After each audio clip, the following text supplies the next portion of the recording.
And Friday the 7th, we are back to lower body. So we only have one part, 5, 6, or 7 rounds, your choice. And we have kneel to squat per leg, goblet squat, swings, and straight leg deadlift. So this is definitely one with the kneel and squat particularly, that if you have bad knees, can't squat, bend down, whatever, you're gonna wanna watch the video in my resources pinned post. So kneel to squat. 1, 2, and then you're gonna switch starting feet to switch sides. Goblet squat. Just your weighted squat.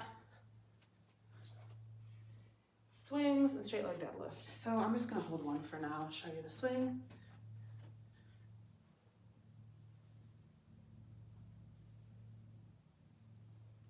And straight leg deadlift.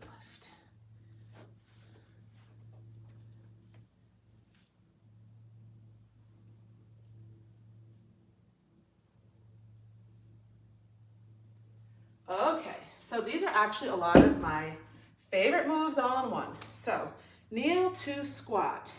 This one you might need to have a chair nearby if you have trouble getting up off of the ground from a kneeling position. So if you're somebody who, when you get down on the ground to play with your kid or do something, you have a hard time getting up, you're going to want to probably have your chair nearby. So with your kneel to squat, you start kneeling and you're gonna pick a starting leg. So I'm gonna pick this leg. That means I'm going to step up with that foot first, okay? So I'm gonna step up into a squat. I'm not gonna stand, I'm gonna stay in a squat, then down, down, 1. Up, squat, down, 2.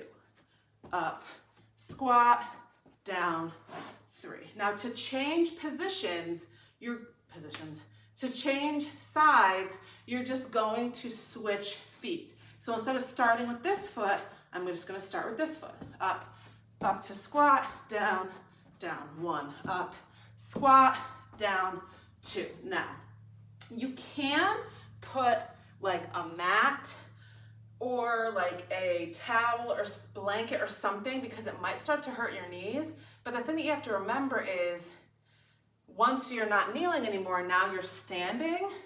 So you want to make sure it's not something that's going to move when you come up and stand, or then you go back down if you're going to shift it around. Like I think last time I did it upstairs, I used a blanket and I folded it like kind of narrow, and I made sure, so I basically had it like this, kneeling on it, and I made sure when I stepped up into my squat that I stepped on the sides of it, and then I went down, down, so that way I wasn't moving it or shifting it when I was stepping, but I was still getting some padding under my knee. Again, you might want to have your chair here, okay?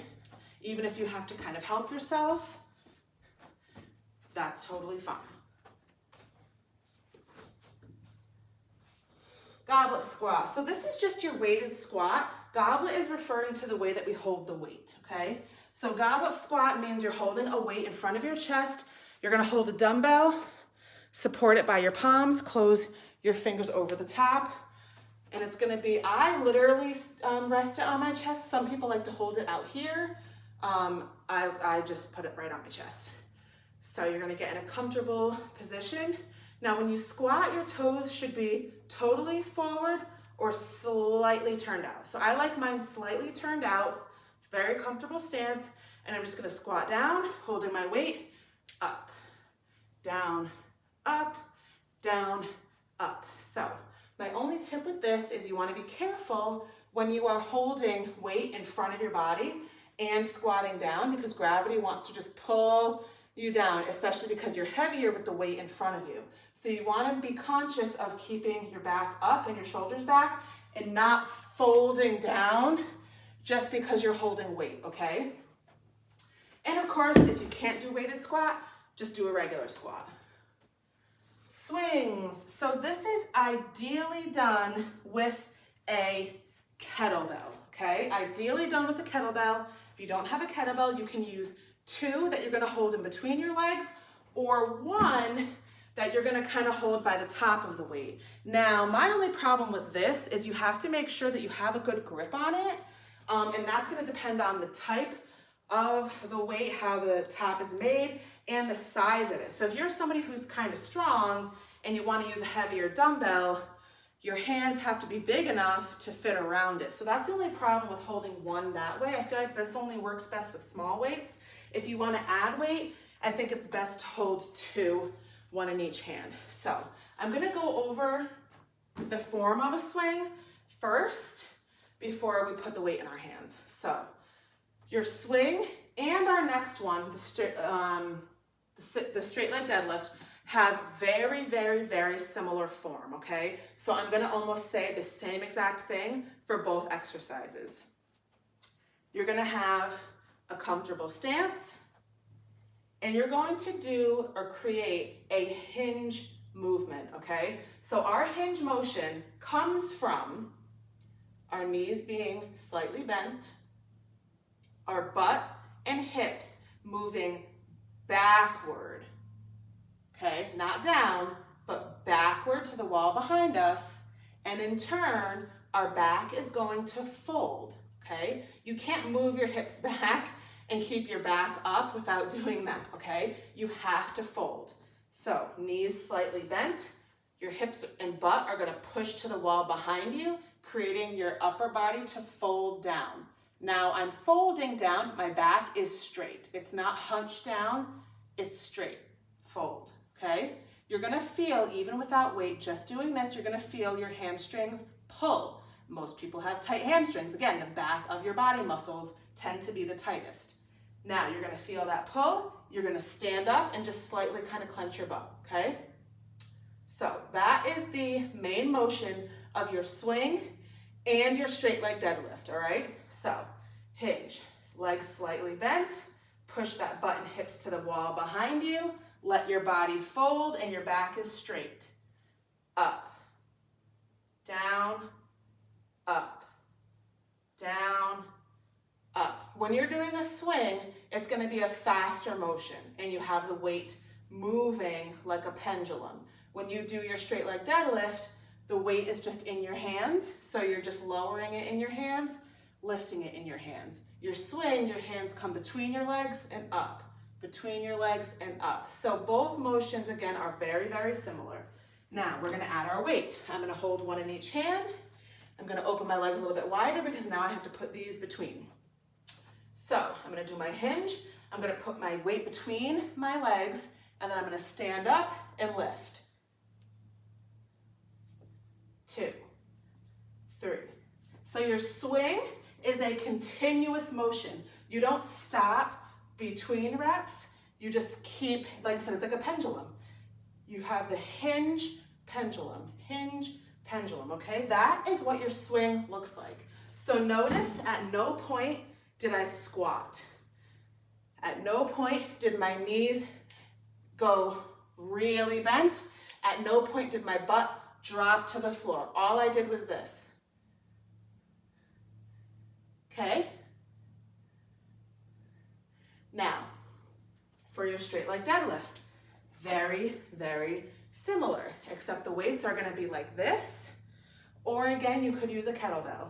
Now, with this, you're going to hinge, your weight is gonna lower down, you're gonna hit wherever you feel it burning, and you're gonna stand.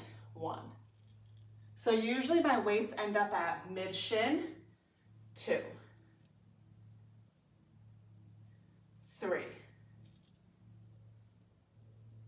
4, okay? So again, both your swing and your straight leg deadlift, you are doing your hinge motion, knees slightly bent, butt and hips go backward, which causes your upper body to fold, and then you're gonna stand. So both of those, you're gonna feel it in your hamstrings, in your butt, and probably your lower back, okay? So with your swing, you wanna make sure when you come up, that when you come up, you don't overarch. When you come up, you wanna be right here. So if you are somebody who's not familiar with working out, or you don't notice it about yourself, some people tend to push their hips forward and they kind of tilt it, and then your back does this type of thing. So it kind of sways. So some people don't notice they're doing it, other people do.